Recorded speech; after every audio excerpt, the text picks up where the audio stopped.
malheureusement, pour le diable, il était sous la couverture de son père. Alléluia. Et c'est pourquoi tous les plans du diable, pendant que l'enfant était sous le toit de son père, n'a jamais abouti.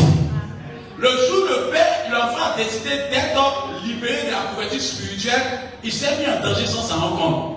La preuve, on a vu que lorsqu'il a pris son héritage, qu'il est parti, la Bible dit qu'il est parti dans un lointain lieu. Et lorsqu'il est arrivé dans ce lointain lieu, il a commencé à aduler, il a commencé à aimer, il a commencé à être élevé. C'était éphémère. Le diable te donne toujours des artifices pour te tuer à la fin. Alléluia. Et lorsqu'on lui a dit qu'il était roi, il pensait qu'il était arrivé. Mais malheureusement, la richesse qu'on lui a donnée là a commencé à finir. Et la Bible déclare que lorsque ça a commencé à finir, il attendait de retour une reconnaissance des personnes qu'il a donné ses biens.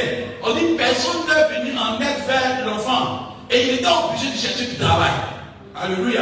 Et en cherchant du travail, on lui a donné un poste, non pas dans la ville, mais un poste dans la campagne, dans la brousse.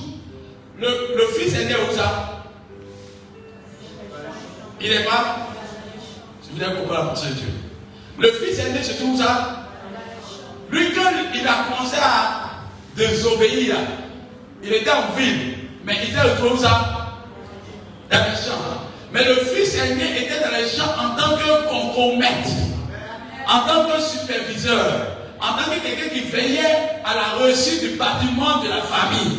Mais lui, il était parti là-bas, le fils cadet est parti là-bas en tant qu'esclave et sous-homme. Parce qu'on dit qu'il surveillait les brousseaux et il avait bien envie de manger. Ça dit nourriture que les brousseaux mangent. Mais lui, il n'avait même pas la capacité de manger. Beaucoup de personnes jouent avec ce que c'est que la couverture spirituelle.